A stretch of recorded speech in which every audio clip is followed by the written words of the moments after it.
इस वीडियो में हम आपको बताएंगे कि मौखिक बंटवारा जो है वो आप किस तरीके से करें जो कि सुप्रीम कोर्ट तक में मान्य हो। उसका प्रोसेस क्या है, मैं आपको सुप्रीम कोर्ट का आदेश भी बताऊंगा और कहां कहां दिक्कत आती है वो भी बताऊंगा और कितने प्रकार से बंटवारा हो सकता है वो भी आपको बताऊंगा। और जो भी यूट्यूब पे कई लोगों ने भ्रम फैला रखा है, गलत जो जानकारी दे रखी है, वो भी सारे डाउट क्लियर होंगे। ठीक है, चलिए टॉपिक शुरू करते हैं।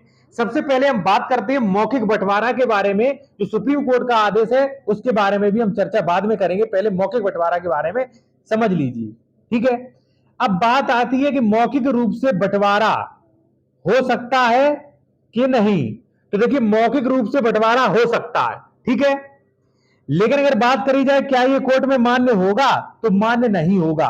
कोई भी यूट्यूब चैनल पे अपने ये बताए कि मान्य होगा सुप्रीम कोर्ट का फलाना ऑर्डर, हाई कोर्ट का फलाना ऑर्डर, तो वो गलत बता रहा है, नहीं मान्य होगा। क्यों नहीं मान्य होगा? क्योंकि भाई साहब, मौखिक बंटवारा का आपके पास कोई दस्तावेज नहीं होता है, ठीक है, और कोर्ट ये कहता है कि भाई जो बंटवारा जो है वो कानूनी तरीके से होना चाहिए, लीगल तरीके से होना चाहिए। बाकायदा सेक्शन दिए गए हैं और यूपीआरसी में बाकायदा धारा 116 117 दी गई है। तो जब इतना सब कुछ दिया गया है तो मौखिक बंटवारा आप करेंगे कि चलिए आज मैंने ये ले लिया, आज मैंने ये ले लिया, ये वाला खेत से दे दिया, ये वाला घर से दे दिया, आपने मौखिक कर लिया, लेकिन कल से एक व्यक्ति कहने लगा कि नहीं मेरा बंटवारा हुआ नहीं, तो आप कैसे सिद्ध कर पाएंगे?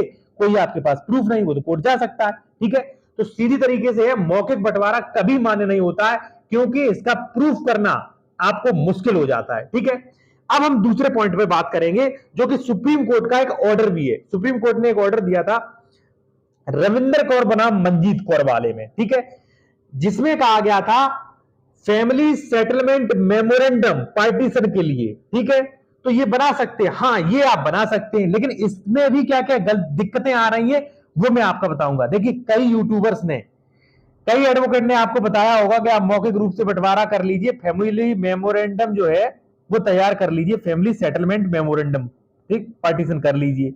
तो उसमें दिक्कतें आएंगी। आपको क्या दिक्कतें आएंगी वो आपको बता दूं। सुप्रीम कोर्ट ने तो ऑर्डर दिया है, वो भी आपको स्पष्ट रूप से बताऊंगा। ठीक है, सुप्रीम कोर्ट ने कहा है कि भाई फैमिली सेटलमेंट मेमोरेंडम द्वारा पार्टीशन किया है आपने, तो ये मान्य होगा। ठीक है, और मान्य होना भी चाहिए। कैसे मान्य होगा?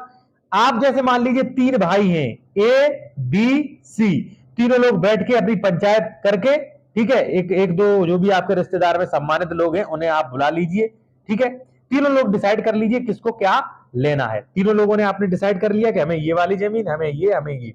ठीक है, डिसाइड कर लिया आपने। डिसाइड करने के बाद आप जो है कुछ दिनों बाद बना लेते हैं याददाश्त के लिए और प्रूफ के लिए फैमिली मेमोरेंडम, क्योंकि बिना प्रूफ के कोर्ट कुछ भी नहीं मानता है। ठीक है, इसलिए मौखिक बंटवारा कभी मान्य नहीं होगा आपका। ठीक है, तो इसमें आपने मौखिक बंटवारा कर लिया। ठीक है, फिर आपने फैमिली सेटलमेंट मेमोरेंडम तैयार कर लिया, उसमें पूरा स्पष्ट रूप से दर्शा दिया कि ये वाली संपत्ति इसकी, ये वाली संपत्ति इसकी और ये वाली संपत्ति सी भाई की है। ठीक है, और बकायदा सब लोगों ने कब्जा ले लिया, बकायदा आप सभी लोगों ने साइन कर दिए और जो भी आपकी पंचायत के लिए आए थे उन्होंने भी साइन कर दिए आपके। ठीक है, ठीक है भैया, आपका फैमिली मेमोरेंडम तैयार हो गया। वीडियो के एंड तक बने रहे, बहुत ही महत्वपूर्ण जानकारी है। देखिए, अब सुप्रीम कोर्ट ने यह कहा है कि फैमिली मेमोरेंडम जो है वो सद्भाविक होना चाहिए। ठीक है, ऐसा नहीं है कि एक भाई का नुकसान हो रहा हो, पहली चीज ये। दूसरा, फैमिली सेटलमेंट मेमोरेंडम द्वारा जो पार्टीशन हुआ है वो संपत्ति जो है कानून के मुताबिक बंटनी चाहिए। ठीक है, यानी कि आनुपातिक रूप से बंटनी चाहिए, जो जिसकी कीमत है बराबर कीमत वाली संपत्ति बंटनी चाहिए। ऐसी नहीं कि ऊसर जमीन है, बेकार जमीन वो एक भाई को दे दी, अच्छी जमीन एक भाई ने रख ली, ये भी गलत हो गया। ठीक है, तीसरा, दबाव में धमका के नहीं किया जाना चाहिए, फैमिली मेमोरेंडम सेटलमेंट नहीं बनाना चाहिए। ठीक है, ये शर्तें तो भाई सुप्रीम कोर्ट ने रख दी।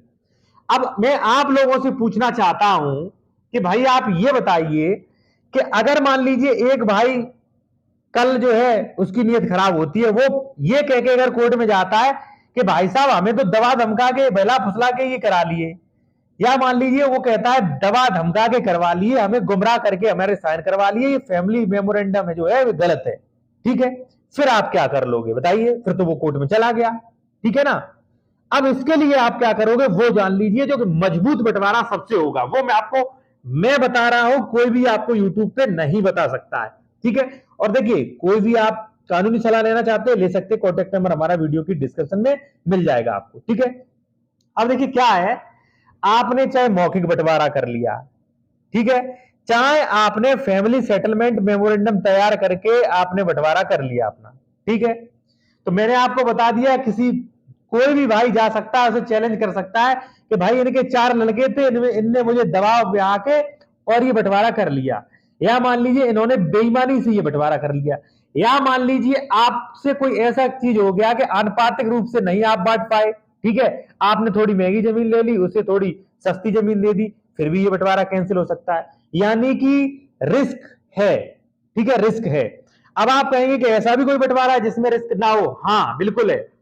अब देखिए एक मैं और बात बताऊंगा आपको, मान लीजिए आपने मौखिक बंटवारा कर लिया या फैमिली सेटलमेंट मेमोरेंडम बना लिया, ठीक है, तो मान लीजिए उसमें कुरा तो तैयार हुआ ही नहीं। मान लीजिए आपकी 10 बीघा जमीन है, ठीक है, 2 भाई है, आपने बंटवारा कर लिया कि इधर हमारा है उधर हमारा है, ठीक है, लेकिन आपने मेमोरेंडम तैयार कर लिया, लेकिन जो सरकार के यहां जो आपका कुरा है, जो प्रॉपर्टी का नक्शा है, उसमें अभी पार्टीशन डला ही नहीं, उसमें दिखाया ही नहीं गया कि ए का जो है पश्चिम की तरफ और बी का जो है उत्तर की तरफ है, उसमें तो कुछ ऐसा दिखाया ही नहीं गया, ठीक है। तो भविष्य में अगर मान लीजिए कोई दिक्कत आ सकती है आपको, इससे भी दिक्कत आपको, तो भाई आपको क्या करना है कि अगर आप 3 भाई हैं और आप लोगों में आज सहमति है, आज सब लोग में सलाह है, ठीक है, एक दूसरे की बात मानते हो, तो तीनों लोग बैठ लीजिए घर पे, तीनों लोग डिसाइड कर लीजिए कि किसे कौन सी जमीन चाहिए पहले तो, ठीक है। ए ने डिसाइड कर लिया भाई हमें ये चाहिए, बी ने भी डिसाइड कर लिया हमें ये चाहिए, सी ने भी डिसाइड कर लिया, तीनों लोगों ने आपसी सहमति है। अब आप कानूनी तरीके से क्या करें भाई साहब कि आप जो है आपको कोर्ट में जो है पार्टीशन के लिए सूट फाइल कर देना चाहिए, बंटवारा के लिए केस कर देना चाहिए, और बंटवारे का दावा इस तरीके से तैयार करें, ठीक है, एक लोग उसमें से वादी बन जाए और 2 लोग प्रतिवादी बन जाइए, ठीक है, और दावा इस तरीके से तैयार करें कि जो है ए को ये वाली संपत्ति दे दी जाए, बी वाली ये संपत्ति दे दी जाए, सी वाले को ये संपत्ति दे दी जाए, ठीक है।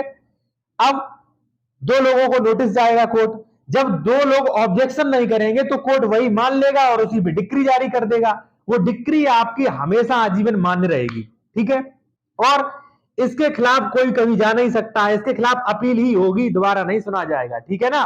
तो ये सबसे मजबूत हो गया। इसके बाद में मैं आपको एक बात बता दूं कि अगर मान लीजिए आप 3 भाई हैं और एक भाई कह रहा नहीं हम बंटवारा नहीं करेंगे, तो कोई दिक्कत नहीं, आप चले जाइए कोर्ट और वहां कर दीजिए आप पार्टीशन सूट फाइल, और सूट फाइल करने के बाद जो है आप अपना अंश निर्धारित कर दीजिए, उसमें मांग कर लीजिए अनुतोष क्या चाहते हैं, तो आप लिख दीजिए भाई इस साइड हमें चाहिए, इस साइड हमें चाहिए। और बंटवारे का एक कानून है जो कोई भी नहीं जानता है, यूट्यूब पे सिर्फ ज्ञान देते हैं फालतू में, कि बंटवारा जो है हमेशा आनुपातिक रूप से किया जाता है, यानी कि सभी को, जैसे मान लीजिए रोड के किनारे जमीन है तो सभी को आनुपातिक रूप से मिलनी ही मिलनी है, ठीक है, चाहे कुछ भी हो सभी को आनुपातिक रूप से मिलेगी, वही बंटवारा मान्य होगा, ठीक है ना। क्योंकि भाई अगर ऐसा होना लगे आनुपातिक रूप से न दिया जाए तो महंगी जमीन रख ले जबर भाई, और जो सस्ती जमीन है वो बेचारे सीधे भाई को दे दिया जाए। वीडियो अच्छा लगे वीडियो को लाइक करें और चैनल को सब्सक्राइब करें दोस्तों, धन्यवाद।